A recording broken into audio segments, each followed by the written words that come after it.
See, when you have your parents catering for all your needs, and then you have a boyfriend who is spoiling you, you'll definitely, if you're smart, you'll save. So I had a lot of savings.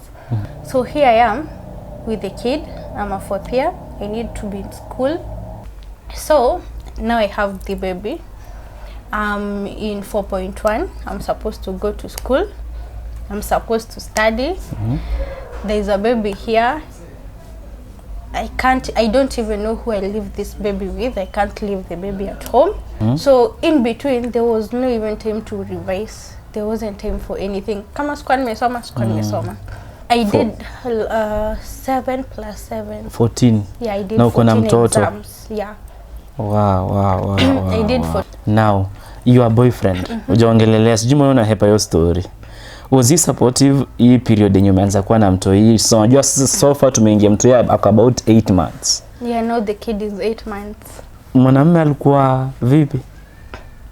Okay, so along the way, I don't know it's because of the distance or I don't know what happened. But tukaanza kwenda mbali relationship wise. So okay, wherever you are watching us from, welcome to the latest episode of 254 Craze. And as always, we thank you for the support you've been giving us. Kwa yule ambaye haja subscribe to our social media pages, it's always 254 Craze. Facebook, YouTube, Twitter. So guys, today tunataka tuongele a topic that concerns all of us, single parenting, and specifically single parenting to young ladies ambao hawakuwa prepared for maybe for this journey ya ku raise watoto wao single-handedly without the support of maybe their other partner. At a time wanajipata maybe they only depend on the support yenye wako nayo ni ya wazazi wao. So today we have a great guest with us, an honor having a very great friend of ours. Yes. Mambo? Poa sana. Habari yako? Niko salama. You good? Yeah, I'm good. Siku mingi. Si mingi sana. So maybe for our audience, unaitwa nani? Okay, mimi naitwa Tracy Wanyiri. Wanyiri? Yeah. Wewe ni mkaaji wa? Mama of one. Yeah. Nakaa Kahawa West. Kahawa West. Yeah. Baby girl and baby boy? Baby boy. Baby boy. Yeah. Okay. So I'm interested in having a serious discussion about single parenting. And specifically single parenting kuhusu wasichana wadogo. I consider mdogo. Yeah. Hope I'm not offensive. Yeah. Okay. Yeah. Kwa wasichana wadogo, maybe they had not premeditated raising a child single-handedly without the support of the man. Yeah. Maybe the only support yenye uko nayo ni ya wazazi wako. Okay. So I thought, as a person I've known for a while, I thought maybe you are the right person for this interview. I hope it's fine. Yeah, it's okay. Okay. Yeah. So Tracy, maybe tuanze mahali. Okay. Tuanze mahali. Yeah. Okay. Tuanzie, you got a child ukiwa university. Yeah, I was in campus. In campus. Yeah. Kibabi University. Kibabi University. I knew you when you were in Kibabi University. Yeah. Okay. So maybe let us start before maybe mtoi akuje. Si ndio? Yeah. Nataka tuanzie campus life ilikuwaje ndo ukajipata uko na boy and then mkaenda and then ukapata uko na ball. So turudi nyuma kidogo. Ukiingia university hivi, campus life ilikuwaje, and then did you enjoy everything maybe? Okay, I can say I was all-rounded. Yes? Yeah, I went there to study. I had fun. I met friends. I went out. Like, I lived life. Yes? Yeah. You lived life. I lived life. Okay, maybe your company mostly, did you have mostly ladies ama ulikuwa unafanya, ulikuwa mseto, maboy na madem? I was both because there was a time I was like, we were hanging out as a group, so both male and female. Then along the way I was hanging around mostly with my female friends. Yes. Yeah, that was. Nikiwa back in a campus, some ladies walikuwa wameji-identify like wao wanaweza kujisupport like wakienda out wanaenda in a group of ladies, strictly ladies. Yeah. Na kuna wale walikuwa wenyewe wakienda out lazima wakuwe in company 1 2 3 guys. Kuna wale walikuwa wanaenda lazima in pairs, kama mko wasichana 3 wanaume 3. Okay. Kategoria yako ilikuwa gani? The 5 women who will go on their own table, pay their bills. Yes. That was us. Okay. And we go there 5, we get out of that place 5. Are you sure? Yeah, I've seen cases. That was us. I've seen cases pale penye mnaenda pale mkiwa 5. Mnafika pale what you expected maybe to drink. Kidogo mfuko inakata. And then okay, hata si lazima mfuko ikatae. Kuna msee pale maybe umeona msee pale kwa meza. I don't know how ladies admire men, but kuna namna fulani kuna namna fulani you see msee fulani anaku approach maybe for a drink. Yeah. Umeenda uko pale kujibamba. Na you are offered a drink.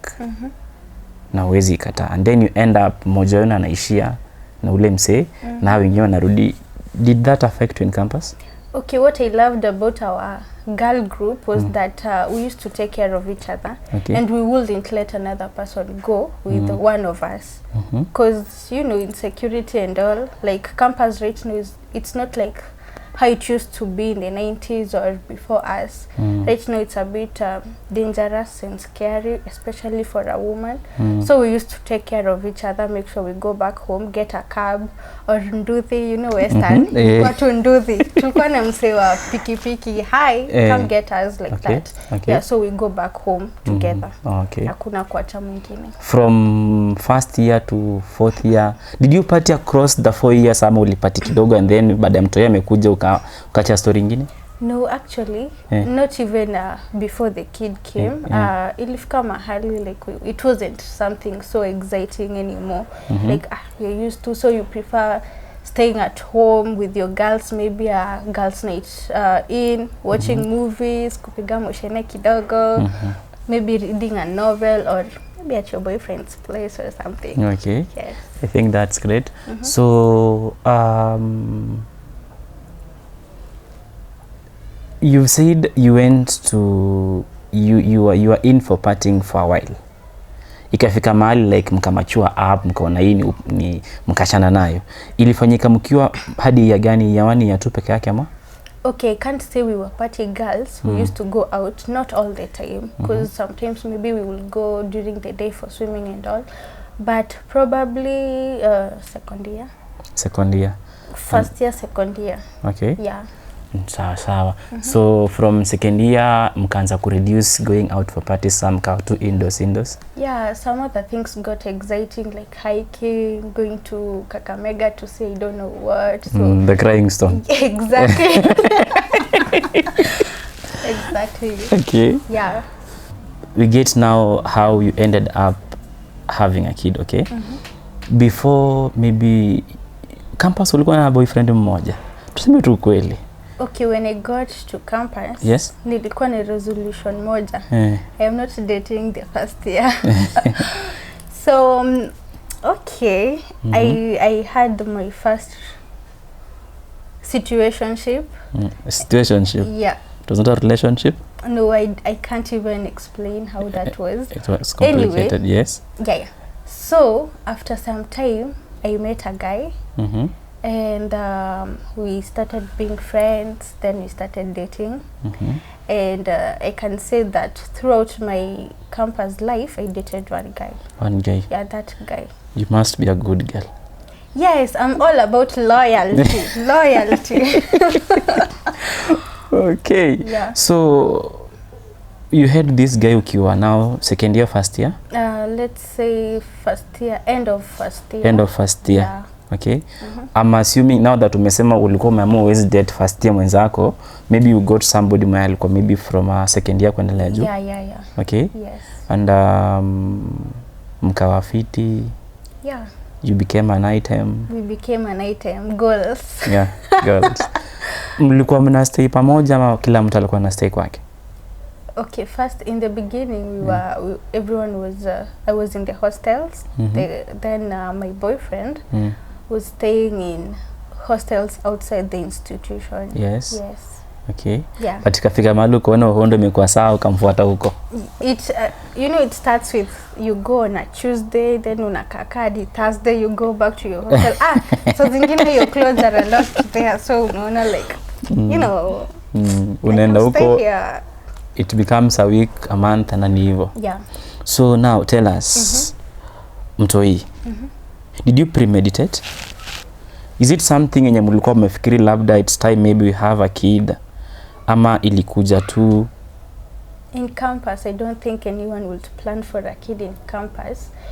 If you had asked me about being pregnant at that stage, I would have laughed. Singefikiria niza pata mtoto like before.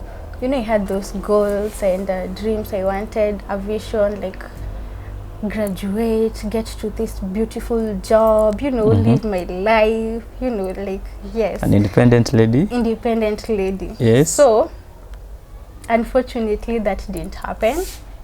A blessing. Maybe for a reason? Yeah, for a reason. So, Mungu akaona wewe. Okay, so I got pregnant. Yeah, I was in third year. Third year. Yeah. Ngoja. You got pregnant? Yes. Kuna pregnancy msee anapata juu alikataa kumeza. Kuna hizi mapitu zenu, unaona? Yeah. Like, is it, did you choose not to have that kapitu, ama sometimes I'm told unaimeza na kanakataa kufanya kazi. Kuna wakati yenye by these things kuna zile zenye zinakuanga counterfeit, one, yeah. And then two, kuna zile zenye maybe zimekaa kwa stock muda mrefu. So functionality chake kidogo imeteremka chini. Okay, for me, I didn't use P2s that often. Yes. I didn't even use P2s because like this was a solid relationship. You know me, you know my cycle, so we used to play it safe. Okay. So this time round, kikaumana. And we realized like we've messed up. So I went for a P2. And I went after there. What time? After the okay. Like after the before the 72 hours was even over, like even 24 hours. So unaona ile unaenda chemist like, hey, nipe hiyo ya bei kali because that one is the original one. And I took it and everything was supposed to be okay. And unfortunately everything was not okay. No, it wasn't. After a week or two nikaanza kutapika.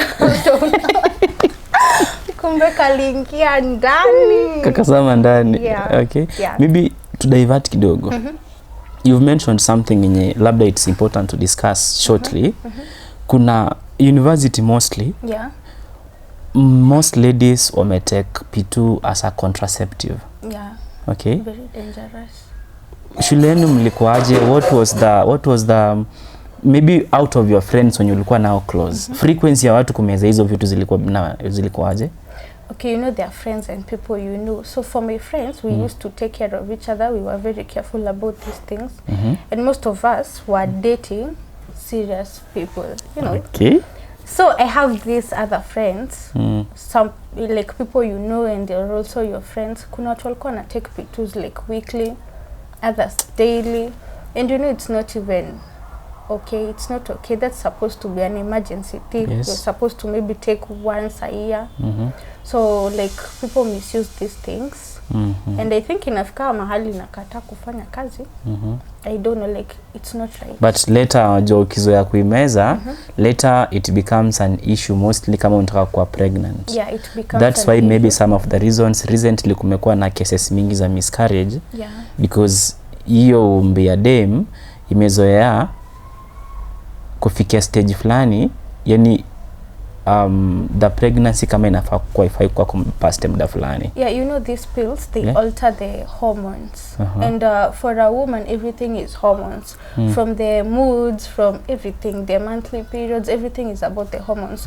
So once you're used to like umezoea ku alter the hormones, eventually something is not going to go right. Yeah. So P2 sifiti. It's not good. If it's an emergency, ni sawa. Okay. But yeah, and I don't even understand why you'd be using P2s every day. Why are you going like out with everyone? Okay. That you have to use P2s. Yeah. Something along that topic. Kuna hii aspect watu okay from our medical practitioners wanatuambia ikiwa umefika of age unaweza pata mtoi as opposed to using P2 uende for this family planning. Okay. Ikiwa bado I don't know what's your perspective regarding it, bado hujazaa huna mtoi na mtu anakwambia uende ukadungwe dawa ya family planning. What am I planning for? I don't even have a family yet. So this now for the case of ule msemo yana meza hizo mapito ovyo ovyo. Our level of discipline si nzuri. Yeah, like our disciplined, and then there's this notion like I don't know what's up with the young guys, my body count and everything. It's like when you have a higher body count, you're a cool person. It's not okay. I don't know. It's not okay. So what are you planning for? You don't even have a kid. Why are you planning having family planning? Okay, I see. Yeah. Sawa. So it doesn't make sense. So Tracy, you've had a boyfriend. Mmefika mahali mmepata mtoi. As in umepata ball. I have gotten pregnant. You are pregnant. This is something not premeditated. Yeah. Meaning you're not prepared for the consequences. Okay. Huyu msee now mlilea hii ball pamoja. In the beginning, sort of, yeah. But along the way, I ended up alone. Before even upate mtoi. Oh, during the pregnancy. During the pregnancy. During the pregnancy period, did he support you all through kwanzia the first month hadi the 9th month? I can say yes. You're not sure of what you're saying? I'm sure he was. He was there for the 9-month period. Yeah. Okay. And then now umekuwa na mtoi. Mlikuwa bado mnaishi pamoja? No. I was pregnant during 3rd year. Actually, I realized when I was going for my attachment. Yes. I come back to school. This guy is in 4th year. He's completing his education. So at 7 months, during the pregnancy, he's graduating. Na mimi naelekea hiyo for 4th year. Yes. So when I gave birth, he alikuwa already out of school, and I was still in school. So you see, that is Bungoma, this is Nairobi. So there was distance. Yeye alikuwa Nairobi. Yeah. After graduating alikuja Nairobi. Yeah. And then ulibakia Bungoma. Yeah. So ulijipata uko na mtoi. Yeah. Boyfriend ako mbali. Uko na mtoi. Na COVID came. COVID 2020. Yeah. COVID came. Before that maybe. Imefika mahali pale penye now you are pregnant. Your supportive boyfriend is there. But mzazi nyumbani mwenye anajua wewe amekutuma kwenda kupata degree shuleni hajajua. Yeah. Now, how did you handle it? Okay, first of all, I have done the test and I'm pregnant. Yes. So I was in shock. First of all, I was in shock. What am I going to do? What am I going to tell my parents? How is this guy going to react that I'm pregnant for him? Like, it felt like everything was going to change. Yeah, so financially, I didn't know if I was going to continue with school. Like, I didn't know where the pregnancy would leave the relationship. Like, I was there just confused, in shock. So I went for my attachment. I did my attachment. It was for 4 months. Yes. I was pregnant. Yes. And it was cold. I used to feel so cold. Like, you see, the first months are very hard on a woman. I used to have all those sicknesses and everything, but I still went for attachment and completed my attachment. So when I was going back to school is when I thought was the right time to tell my mom, because at least I won't, like, my mom is my best friend. Yes. And I was holding this from her. So the whole time I felt like I was betraying my best friend. The whole time. So I told her, okay, it's not if the funniest thing about it, there is first the shock, there is denial, like, no, my daughter cannot be pregnant. Are you sure you took the test? Okay, are you sure it's okay? We can do it again. I was like, no. I'm sure I'm almost 4 months pregnant. What? 4 months pregnant? Yeah. Are you even sure? Do you know what you're talking about? So there was that denial part. Then there was that part where I felt like my parents felt guilty, because if you're pregnant, then there's that perspective that they don't have good parenting skills. Okay. Yeah, and my parents were the best. This had nothing to do with them. That was just my own choices and decisions. Things do happen in life. Yeah, they do happen. So there was that guilt, and then there's stigma. Like watu wachache watasema aje. Unajua first my mom is so into church. So it was like watu wachache watasema nini. And the funniest thing, I was hata sikuwa nimeshtuka, like nilikuwa nishapita hiyo part ya shock. I have already accepted I am pregnant.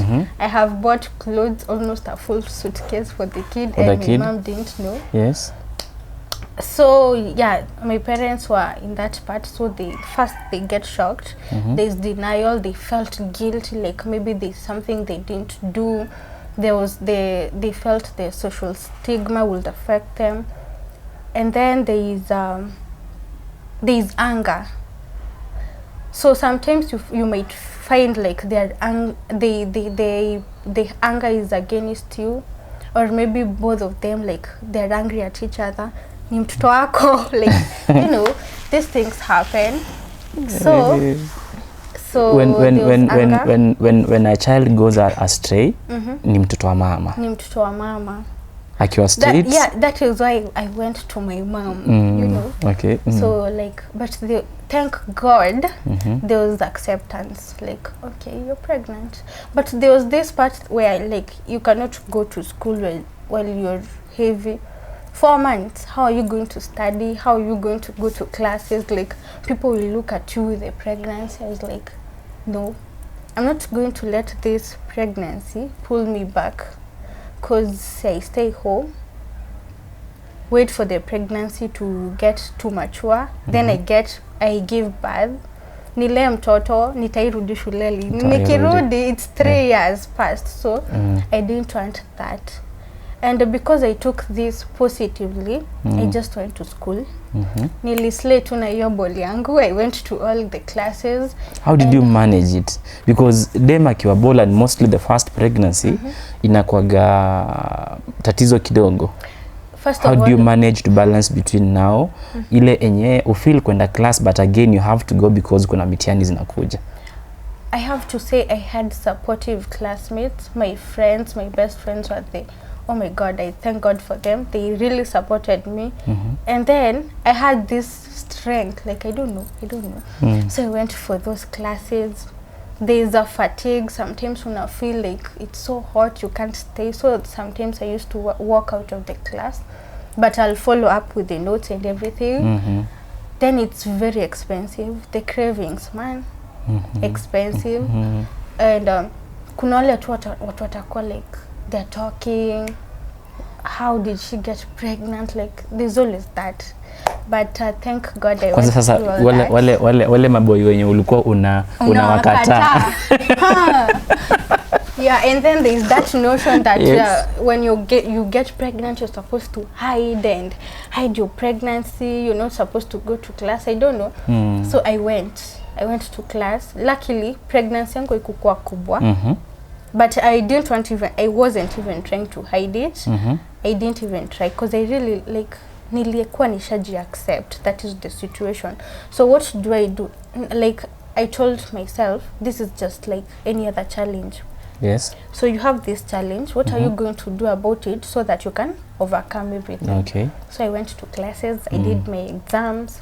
Thank God the lecturers were so nice.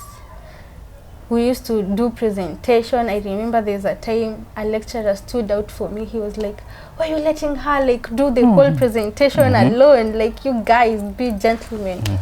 I used to get to class, like a guy anatoka nje ananiletea kiti. It was nice. I thank God for all that.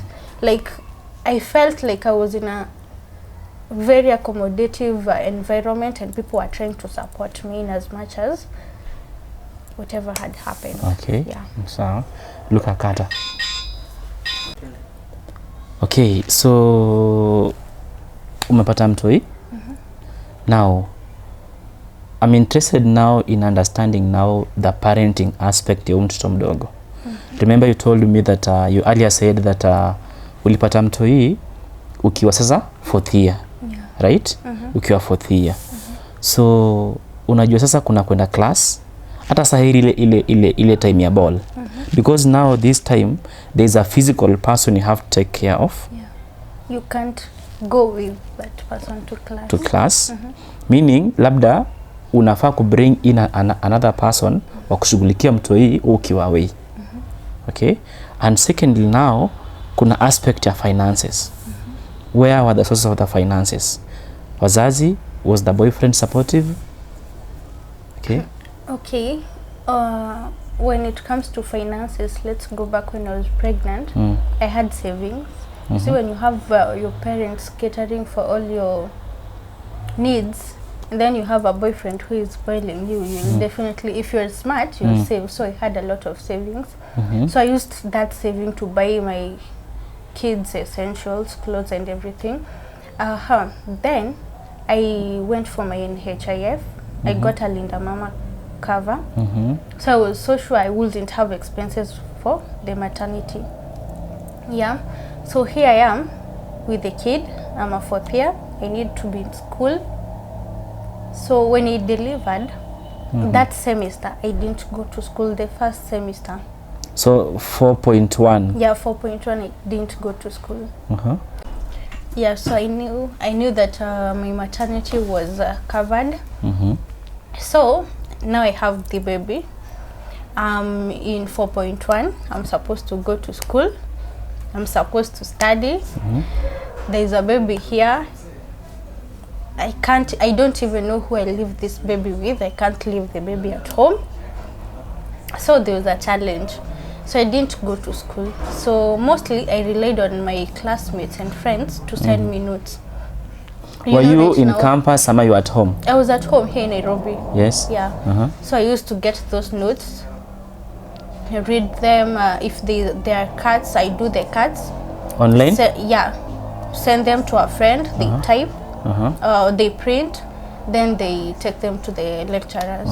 So I had my cuts done on time. I read. So when it came for the main examination, that's where the problem came. But luckily, like 2 weeks before the main examination, okay, not luckily, but COVID came. COVID came. So COVID came. COVID in a way was a blessing in disguise for you. For me, hey, COVID, man, it was bad. First of all, I was scared. Like, what if my baby gets COVID and all when I go to school? We stayed home.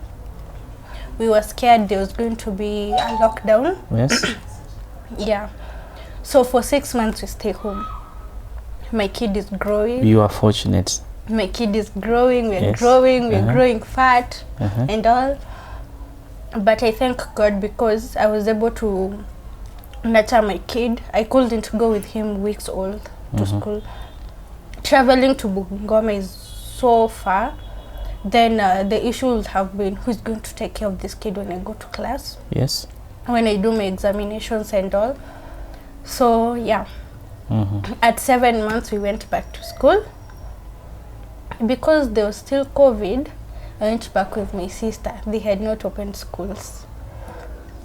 So we do exams well. So you are okay, yeah. So this is 4.2 semester. 4.2. Yeah, like they had to squeeze the semesters together. So there was a point I didn't do 4.1. I don't know. I can't remember what happened, but it's just during the pregnancy. Like immediately they opened, they did exams. I didn't go. I went after the exams. So I took my 4.2 and 4.1 at a go. 4.1 at a go. Here I was here with my kid. I didn't have my sister wasn't there. They had gone back to school. lucky for me, opposite our hostels, there was an elderly woman with her family. Yes. So one of her daughter-in-laws accepted to remain with my kids. So I'd go to class, sit for my exam, go back home after the paper. Even if I have another paper in the afternoon, I go check on my kid. Is he well? Did he feed? What? Go back for the exam. So in between, there was no even time to revise. There wasn't time for anything. Kama sikuwa nimesoma. Plus the divided attention, not so sure how the kid is. Yeah, so then during the night I'd try to read, but as long as the light is on, the kid won't sleep. Yes. So it's like, Mom, you have to sleep. We sleep together. Ilikuwa anishikilia tulale pamoja. So it was a challenge. So I can say I barely studied, but thank God. How many units do you have for your second for your 4.2? I did 7 plus 7. 14. Yeah, I did now 14 exams. Yeah. Wow. I did 14 exams. Luckily for the notes that I was studying from at home, they helped me a lot. Okay. Yeah. Now, your boyfriend, ujaongelelea sijui mbona unahepa hiyo story. Was he supportive hii period yenye umeanza kuwa na mtoi? So unajua so far tumeingia mtoi about 8 months. Yeah, no, the kid is 8 months. Mwanamume alikuwa vipi? Okay, so along the way, I don't know it's because of the distance or I don't know what happened. But tukaanza kwenda mbali relationship wise. So communication was a problem, first of all. Sorry. Excuse me, yeah. So communication became a problem, the distance. I don't know. I don't know what happened from then because we started drifting apart and all. Okay. But he was trying. He was trying to send the money and all until a time came and it's just to me and my son now. Now? Yeah. So that's now the interesting part. Sasa imefika sasa mahali now the boyfriend I think you need to take a sip. Imefika mahali now the boyfriend is not in the picture. Maybe you are done with your 4.2. Sasa umerudi Nairobi, you're no longer in Bungoma, you are done with your studies. Now umefika Nairobi, you have your parents who have been supported you for the pregnancy period. Umekuja umejifungua, uko na mtoto amefika miezi 10. Now umetoka university. Meaning umefika position yenyewe mwenyewe unafaa kujiasolia. Utafute at least utafutie mtoi. Okay? Na I don't know how did you handle it, kutafuta job, maparo waliendelea kukusupport hivyo ama walianza there is a way a responsible parent pushes away the child. At least mtu mwenye amefika age ya kujitegemea, yule mzazi responsible anafaa kumuonyesha kwamba wewe umekuwa mkubwa, anza kujitafutia. I don't know wako wali handle namna gani? So my parents were there. They really supported me. So mimi ndo nilikuwa na hiyo pressure like no, I can't stay here. I felt guilty. Why should they raise my baby and I can't do it. So I really tried kutafuta hustle, but my mom used to be like tulia mtoto ni mdogo bado. But nilikuwa na ile burden, you know. So I really tried. I found my first job. Maybe after what period bado umeshatoka shule? After like was it 3 months? Yeah. 3 months I get a job. No, 4. Around 4 months I get a job.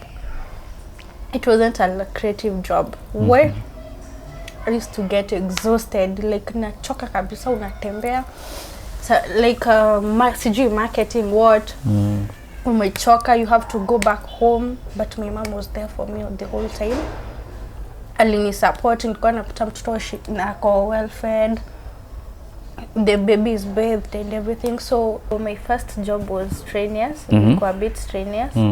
So lucky for me nikapata ingine. That is why I am rich now. And at least it's helping me meet my baby's needs and also my own needs. Okay. Yeah. Sawa. So maybe your second job, at least income imekuwa better kiasi? It's better. Na Yes. see, so it's not that demanding kama ile ingine. Yeah, I can have time with my kid. Okay.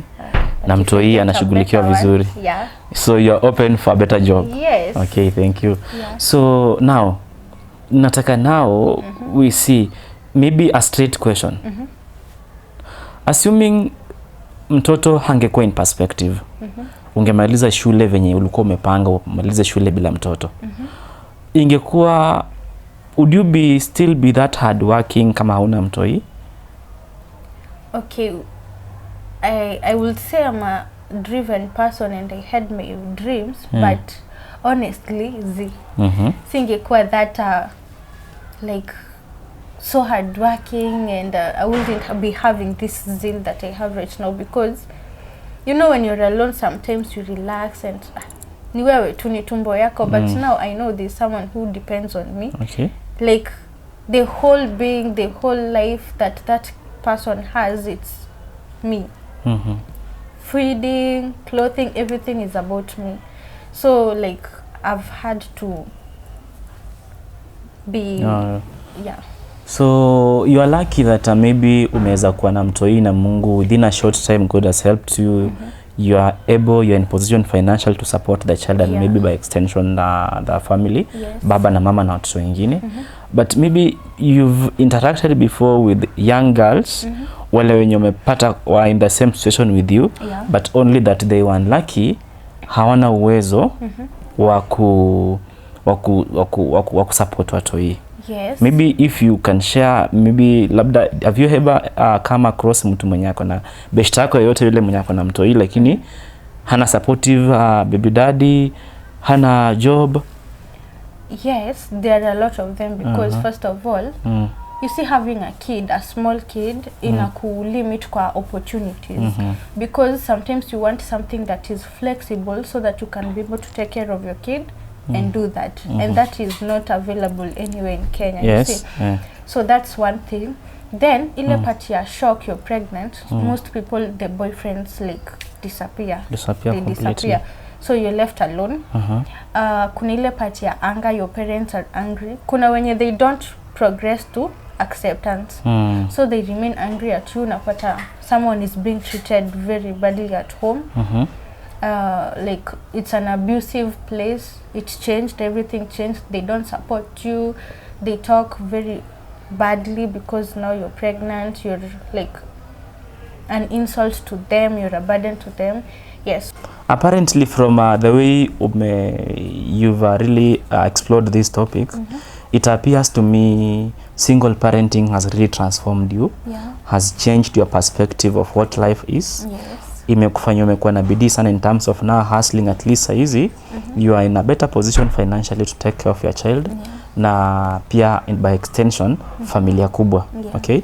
Now maybe as we close this as a closing remark, you look into the camera na advise that young girl mwenye bado labda hajaingia kwa position ya kupata ball unexpectedly, mostly yule yuko university ama si lazima kwa university, anywhere, maybe what can you say to these young girls?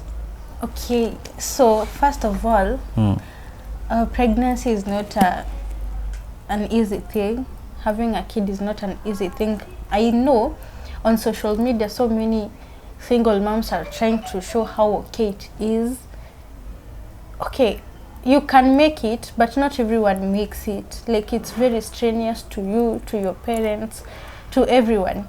And you never know, like whatever happens, whatever transpires in between that time will also affect the life of that kid. So it's not okay to just get pregnant while you're young, while you're not established, when you're not almost ready, because you can never be ready for anything. But I wouldn't advise anyone to get pregnant while you're still in campus. It's strenuous. First of all, you lose a social life. There's the stigma. There's a lot of things that you can't enjoy your youth when because you have that kid. But if you happen to be pregnant, just change your mindset.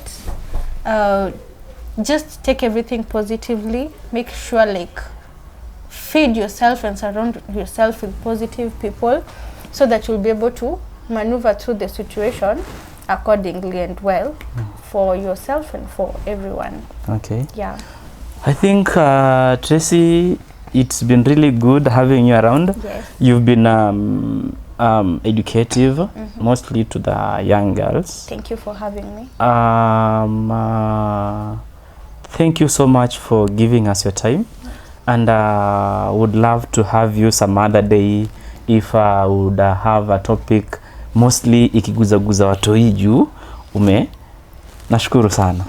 Welcome. Thank you so much. Thank you for having me. Hi, thank you.